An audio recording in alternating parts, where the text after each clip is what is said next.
Día muy interesante el que afrontamos hoy, sobre todo en clave geopolítica. Muy buenas tardes, arrancamos Rolling Stocks, como decimos, con las claves que tenemos que vigilar a lo largo de la próxima hora. Claves de la tarde que van a marcar la pauta del resto del día y sobre todo, como decimos, la pauta geopolítica. Zelensky en Reino Unido, Jens Stoltenberg en Washington, que esta noche va a comparecer con Anthony Blinken, con el secretario de Estado de Estados Unidos, pero también con el ministro de Defensa estadounidense. Mientras tanto, seguimos digiriendo las palabras de Joe Biden en su discurso del Estado de la Nación, palabras hacia China, sobre todo, en clave de política exterior, pero palabras también sobre, bueno, sacando pecho, sobre todo de los logros económicos que ha conseguido en estos 2 años de mandato. Pero recordemos, ayer ya les decíamos cuáles eran las trampas económicas que debíamos vigilar y hoy, sobre todo, nos vamos a detener en una de las crisis cruciales económicas que atraviesa en estos momentos Estados Unidos.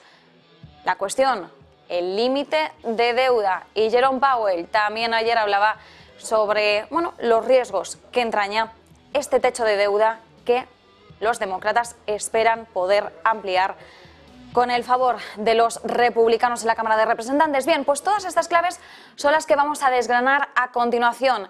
Quédense con la fotografía, como decimos. En primer lugar, Zelensky en Reino Unido.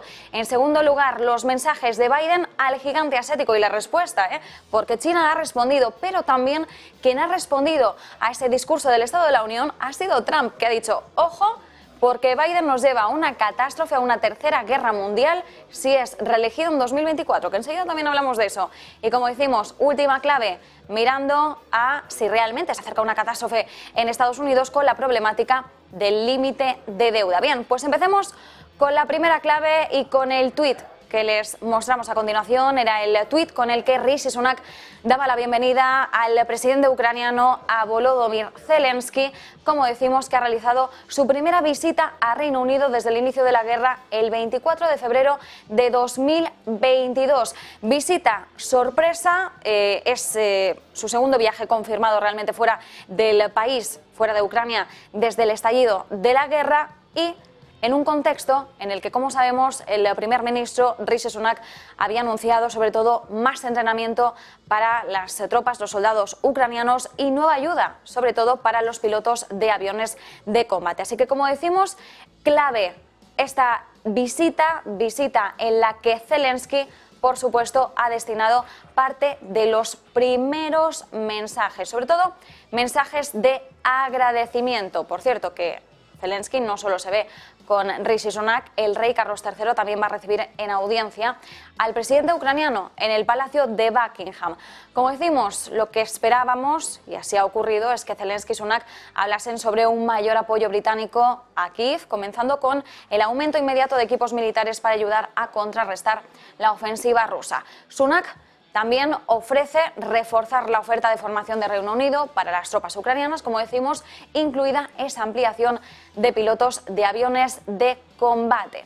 Sobre todo, las palabras que más destacamos de Zelensky en el día de hoy son las iniciales. ¿Con qué arrancaba Zelensky su discurso? Pues más allá de los agradecimientos, que enseguida vamos a ello, sobre todo hablaba de resistir el mal. Él hablaba del evil, refiriéndose a Rusia, por supuesto, aunque no lo decía directamente, pero lo entendemos perfectamente. Y él decía que el mal será vencido, derrumbaremos a ese mal. Escuchen.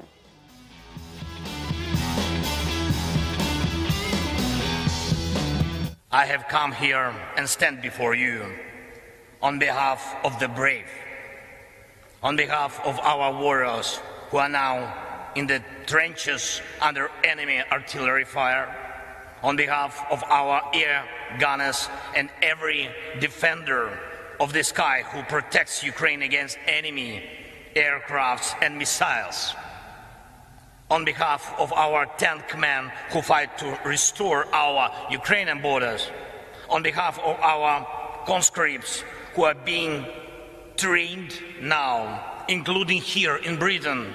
Thank you, Britain.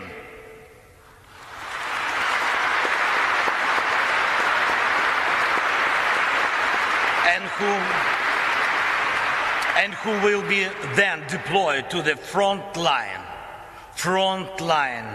skilled, equipped, and eager to win. On behalf of every father and every mother who are waiting for their brave sons and brave daughters back home from the war. En resumen, lo que decía Zelensky en esas palabras iniciales es que, bueno, lo decía tal cual, sabemos desde Ucrania que la libertad ganará, sabemos que Rusia perderá y sabemos también que nuestra victoria cambiará el mundo.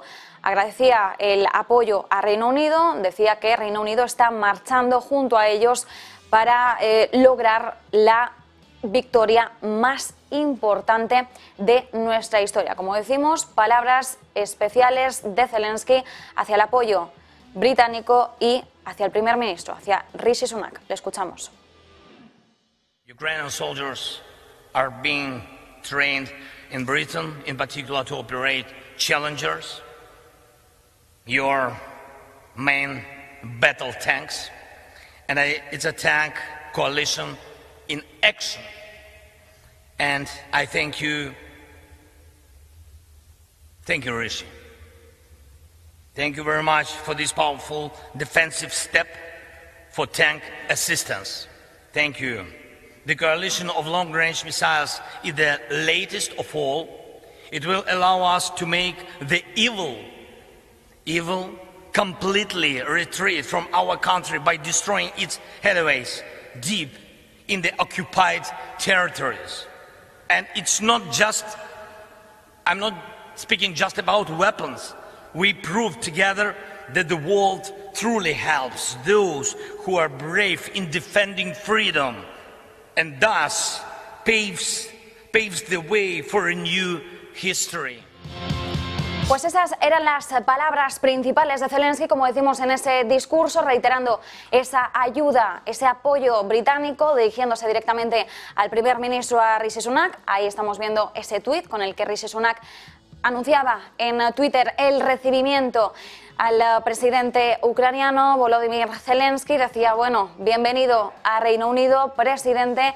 Y aquí tenemos la foto oficial que se ha compartido, por tanto, en redes sociales. Como decimos, es la primera visita a Reino Unido desde el estallido de la guerra. En pocas palabras, Zelensky ha dicho que Rusia perderá, así lo ha comunicado ante los parlamentarios británicos, que se han mostrado entusiasmados por las palabras de apoyo, de gratitud, como decimos, del presidente ucraniano. La multitud, después de este discurso, se ha acercado para estrechar la mano de Zelensky, después de haber sido saludado sobre todo por los principales políticos. Ha recibido también ese agradecimiento final y sobre todo, bueno, pues se ha dirigido también al rey y sobre todo pues felicitándoles por la acogida y el apoyo.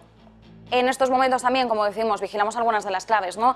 Ese apoyo por parte de Reino Unido a Ucrania. Rishi Sunak ha dicho, seguiremos apoyando a Ucrania para asegurar una victoria militar decisiva en el campo de batalla este año. Se aumenta la asistencia militar, incluida, como decimos, esa capacitación de los infantes de marina ucranianos y también de los pilotos en aviones de combate avanzados. Un viaje, el de Zelensky a Reino Unido, que se produce después de la visita a Estados Unidos en diciembre. Recordemos, en ese momento Zelensky se reunía con Joe Biden, se dirigía también al Congreso, así que en este caso también este acto, esta visita a Reino Unido se ve como una señal de gratitud por ser Reino Unido uno de los principales proveedores en estos momentos de ayuda militar de Ucrania, porque las fuerzas británicas han entrenado ya a 10.000 soldados ucranianos a lo largo de 2022 y ahora pretenden ayudar a 20.000 más este año. Así lo ha indicado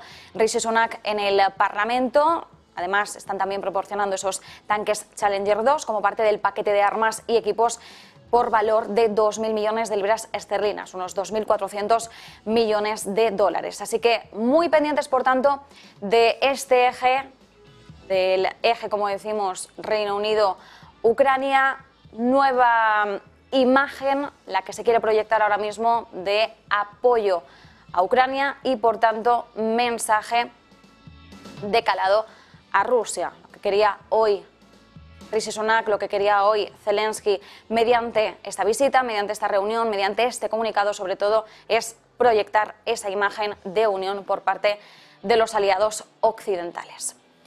Más allá de esto, como decimos, dejando a un lado la guerra en Ucrania, nos vamos acercando, por cierto, ya al primer aniversario del conflicto bélico, tenemos que seguir vigilando las tensiones entre China y Estados Unidos. ¿Por qué?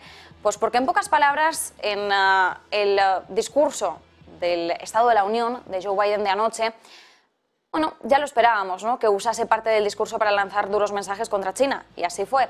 El más claro de ellos, pues que Estados Unidos actuará para protegerse, para proteger su soberanía, si China la amenaza. Escuchen, porque así lo decía Joe Biden. Let's be clear. Winning the competition should unite all of us. We face serious challenges across the world. But in the past 2 years, democracies have become stronger, not weaker. Autocracies have grown weaker, not stronger. Name me a world leader who changed places with Xi Jinping. Name me one. Name me one. America's rallying the world to meet those challenges, from climate to global health, to food insecurity, to terrorism, to territorial aggression. Allies are stepping up, spending more and doing more. Look, the bridges we're forming between partners in the Pacific and those in the Atlantic, and those who bet against America are learning how wrong they are. It's never, ever been a good bet to bet against America. Never. Bueno, lo que decía Joe Biden es que está comprometido a trabajar con China donde pueda promover los intereses estadounidenses y beneficiar al mundo. Pero decía, no te equivoques, si China amenaza nuestra soberanía, actuaremos para proteger a nuestro país. Unos comentarios que, como sabemos, se producen además en medio de las tensiones renovadas entre China y Estados Unidos a raíz del incidente del globo espía. El episodio, recordemos, provocó la cancelación del viaje planificado a Pekín por parte del secretario de Estado de Estados Unidos, Antony Blinken, y por tanto desvanecía las esperanzas de una distensión entre Washington y Pekín después, recordemos, de esa reunión entre Joe Biden y Xi Jinping en la cumbre de líderes del G20 en Bali, Indonesia, en noviembre de 2022. Un acercamiento que además reiteraba también Janet Yellen con el viceprimer ministro chino, con Liu He, a principios de este año. Veíamos también de nuevo ese acercamiento en el marco de Davos, en Suiza. Y, evidentemente, entre los mensajes principales que rescatábamos de esa reunión estaba la voluntad por parte de Estados Unidos y de China de hablar más, de ser más comunicativos para evitar, sobre todo, malentendidos. A veces en estos cruces de mensajes podemos entenderlo, bueno, pero no, a pesar de esa voluntad, no estamos viendo que esto se esté haciendo una realidad. Y a pesar, más allá de China, Biden además también volvió a hacer mención, volvió a hacer alarde de la ley de reducción de inflación. Dijo que los subsidios estaban ayudando a Estados Unidos a ganar competencia económica. Y él decía, no me voy a disculpar porque estemos invirtiendo para fortalecer a nuestro país. Invertimos en innovación estadounidense, en industrias que definirán el futuro y que el gobierno de China tiene la intención de dominar. Ojo, porque si analizamos estas palabras hay mucha tela que cortar. Nos dan señales más que claras de cuál es la postura en política exterior que está machacando la administración Biden. Dice que están invirtiendo en sus alianzas, trabajando con sus aliados para proteger sus tecnologías avanzadas para que no se utilicen en su contra. Hablaba Biden de modernizar sus fuerzas armadas para salvaguardar la estabilidad y disuadir la agresión. A nivel nacional, dice Biden, están construyendo una economía en la que nadie se queda atrás, que va a brindar beneficios tangibles para aquellos hogares más olvidados en Estados Unidos. Él decía, mi plan económico es invertir en lugares y personas que han sido olvidadas. En medio de la agitación económica de las últimas 4 décadas, decía Biden, demasiadas personas se han quedado atrás o han sido tratadas como si fueran invisibles. Después de las elecciones de mitad de mandato en noviembre, recordemos que los republicanos obtuvieron el control de la Cámara de Representantes y esto inevitablemente va a obstaculizar muchas de las ambiciones legislativas de Biden y podría generar grandes enfrentamientos, particularmente por el aumento del límite de la deuda, que enseguida vamos a ello. Pero les dio bastante caña a los republicanos, insistió en que no hay motivos para no poder trabajar juntos en el Congreso. Pero, como decimos, sobre todo nos quedamos con la caña que Biden le metió ayer a China. Y el gigante asiático no se ha quedado de brazos cruzados, ni mucho menos. Han respondido los chinos a los estadounidenses. Sí, como decimos, China no se ha quedado atrás en la respuesta y se ha dirigido a Biden en los mismos términos. Ha dicho, defenderemos con firmeza nuestra soberanía, la seguridad y los intereses de desarrollo de China. Estas han sido las palabras de Mao Ning, portavoz del Ministerio de Relaciones Exteriores. Una respuesta directa, como decimos, a Biden, a la que ha añadido lo siguiente. China insiste, no tememos la competencia, no nos da miedo, pero nos oponemos a definir todas las relaciones entre China y Estados Unidos mediante la competencia. Biden dijo en su discurso que Washington busca competencia, no conflicto, pero también dijo que las inversiones estadounidenses en sus alianzas militares, tecnológicas, significaban sobre todo que Estados Unidos ahora está en su posición más fuerte en décadas para competir con China y defender sus propios intereses. Bien, pues el portavoz del Ministerio de Relaciones Exteriores de China, Mao Ning, dice que China siempre ha creído que las relaciones entre ambas potencias no son un juego en el que uno gana o el otro pierde. Dice, los éxitos de China y Estados Unidos representan oportunidades en lugar de desafíos mutuos.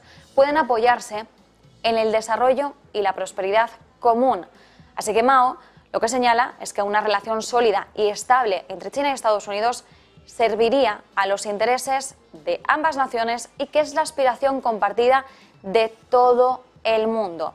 Dice que China va a manejar esas relaciones chino-estadounidenses de acuerdo con los 3 principios de respeto mutuo, coexistencia pacífica y cooperación de beneficio mutuo, y que China va a salvaguardar, como decimos, sus intereses de soberanía, de seguridad y de desarrollo. Las palabras de China, Estados Unidos, Biden, tienen que tener una comprensión objetiva y racional de China, seguir una política positiva y pragmática hacia China y trabajar con China para que nuestras relaciones vuelvan a la senda del desarrollo sólido y estable. Este es el mensaje que lanza el gigante asiático en respuesta a las duras declaraciones que ayer realizó Biden, al mensaje directo y contundente respecto a China, respecto a la competencia que supone, y aunque Biden decía eludir el conflicto, con estas palabras, lo que entendemos es que sigue considerando a China un riesgo, una amenaza potencial.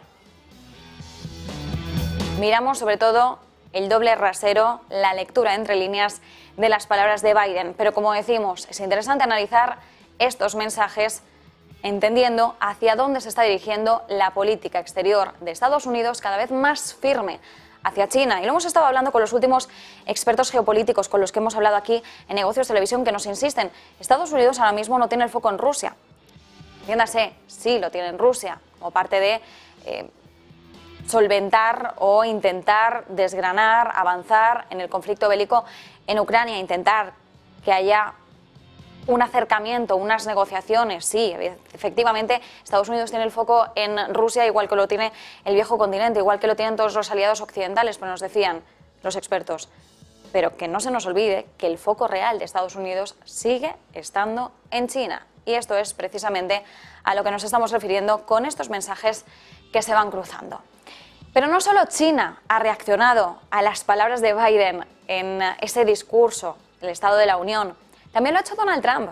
¿Por qué? Bueno, pues porque parece que los veteranos van a enfrentarse de nuevo cara a cara en el ring por la carrera presidencial en 2024. Sí, sí. Biden dejó ayer caer su intención de postularse para la carrera presidencial de 2024 y es algo que ha confirmado la vicepresidenta Kamala Harris. Bueno, ella ha confirmado la intención de Biden. Todavía estamos esperando a que realmente haya un comunicado oficial. Así que, como decimos, parece que se sube al ring con Donald Trump para conseguir ambos la reelección. Después del debate del Estado de la Unión, Trump ha acusado a Joe Biden de llevar al país al borde de la Tercera Guerra Mundial y ha prometido revertir los desastres creados por sus políticas si es reelegido en las elecciones a la Casa Blanca de 2024.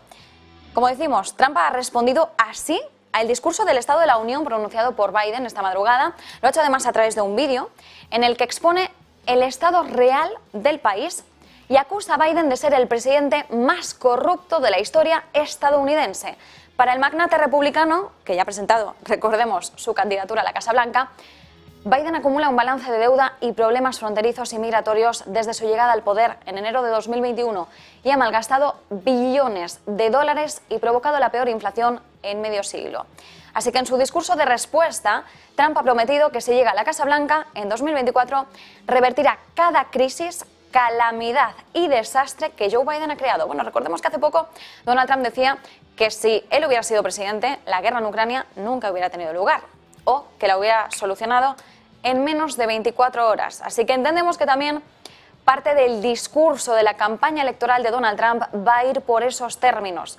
Presentarse como el perfecto contrincante de Joe Biden, apostando, entendemos, por ese We Will Make America Great Again, ese MAGA, que fue el discurso central de su campaña política y publicitaria a partes iguales, recordemos, en 2016. Él dijo ayer, en un vídeo que se ha publicado esta madrugada, que aspira a la presidencia para acabar con la destrucción de su país, de Estados Unidos, para trabajar para que Estados Unidos sea grande de nuevo.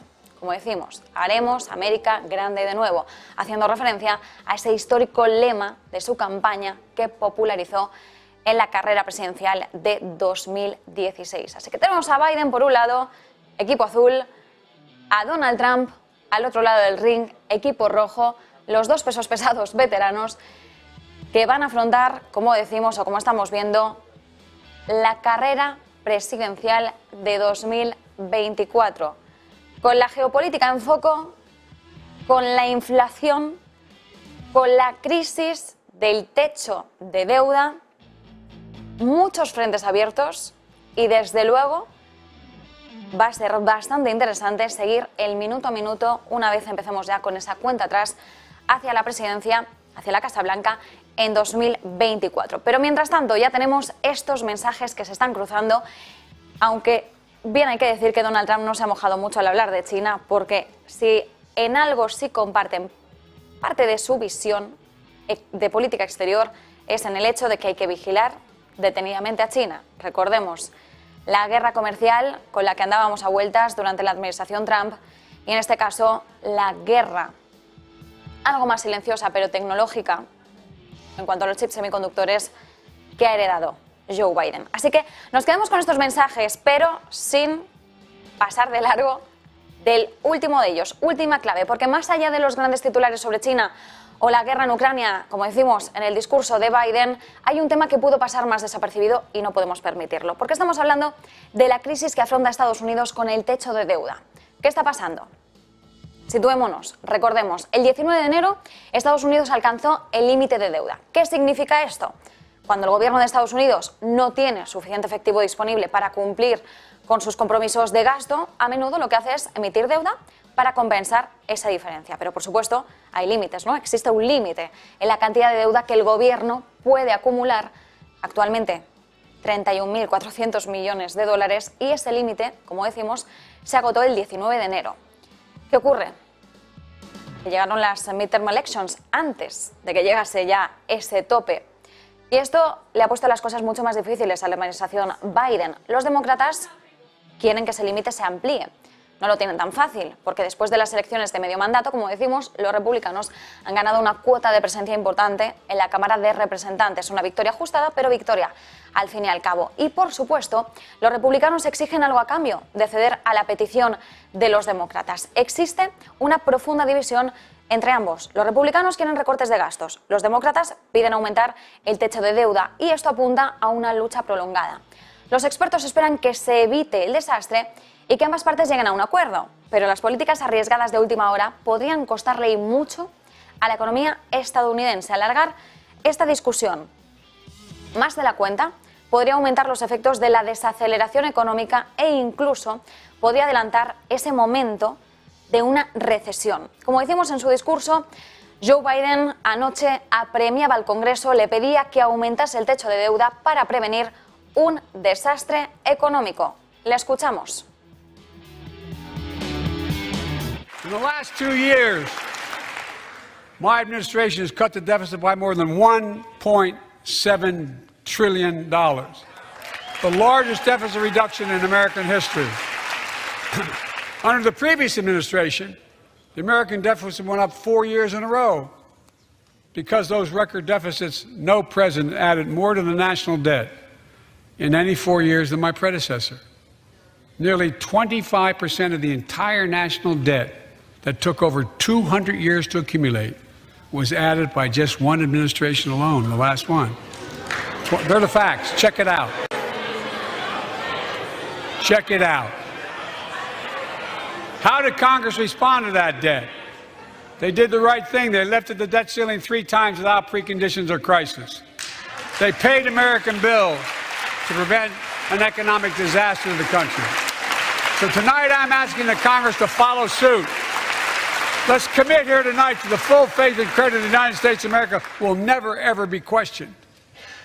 Some of my Republican friends want to take the economy hostage. I get it, unless I agree to their economic plans. All of you at home should know what those plans are.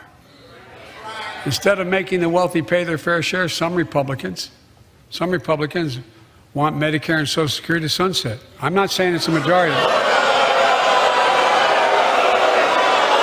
Let me give you, anybody who doubts it, contact my office.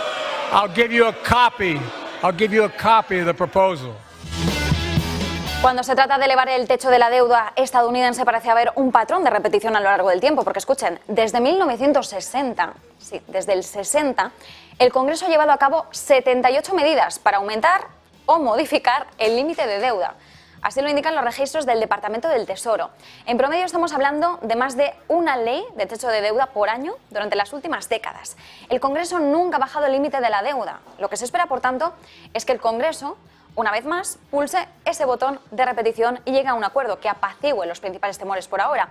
Y aunque el mercado puede alegrarse de ese resultado a corto plazo, los inversores más entusiastas van a seguir sintiendo curiosidad por saber cómo hará el seguimiento el gobierno. Quedan preguntas muy difíciles sobre el tamaño de la deuda nacional, lo que puede significar para las generaciones futuras si no se hace nada sustancial al respecto. Y dado que esa deuda asciende actualmente a 31.400 millones de dólares, muchos miembros de la Conferencia Republicana de la Cámara argumentan que elevar el techo de la deuda equivale a una irresponsabilidad fiscal. Los republicanos mantienen la siguiente postura: no podemos seguir haciendo lo mismo, en las mismas condiciones, con la misma administración y esperar resultados distintos. Los ciudadanos están hartos de que la deuda sin fin aumente, pero los demócratas mantienen que es necesario aumentar el límite de la deuda para cumplir con las obligaciones financieras. Por supuesto, ante un reto y una amenaza de este calibre, parte de las miradas se posan sobre la Reserva Federal. ¿Puede la Fed hacer algo al respecto? Powell lo ha dicho por activa y por pasiva, pero se lo resumimos. No. Escuchen. So the debt limit is really something for the fiscal authorities to deal with. The Fed, our only role in this is that we're the fiscal agent of the Treasury Department. We're not a policymaker on that. And I will just say this. This really can only end one way, and that is with Congress raising the debt ceiling in a timely fashion so that the U.S. can pay all of its bills when and as due. That's what has to happen. And if that doesn't happen, no one should think that the Fed has the ability to shield the financial markets or the economy from the consequences of moving too slow. Estas son las palabras que trasladaba ayer Powell en el Club Económico de Washington. Insiste en que la Fed no tiene la capacidad de proteger la economía de Estados Unidos de una posible crisis de incumplimiento crediticio si el Congreso no logra elevar el techo de la deuda. Las autoridades fiscales están desde luego preocupadas por el límite de la deuda. Lo dice Powell, que este debate solo puede terminar si el Congreso lo eleva. Insiste en que eso es lo que debe hacer, o de lo contrario, nadie, insistimos, debería pensar que la Fed puede proteger la economía de los efectos. Dice, solo hay un camino a seguir aquí, y es que el Congreso eleve el techo de la deuda para que el gobierno pueda pagar todas sus obligaciones a su vencimiento. Cualquier desviación de este camino entrañaría muchos riesgos y nadie debería asumir que nosotros, refiriéndose a la Reserva Federal, podemos proteger a la economía de las consecuencias de no actuar de forma oportuna. Así que ahí lo tenemos, papá Banco Central, papá Powell diciendo: Biden, el gobierno no puede esperar que nosotros, hablando mal y pronto, les salvemos el culo de una situación que en estos momentos es cosa suya. El gobierno tiene que abordar esta problemática y nosotros lo único que podemos hacer es recomendar, esperar y ver, pero no podemos actuar al respecto.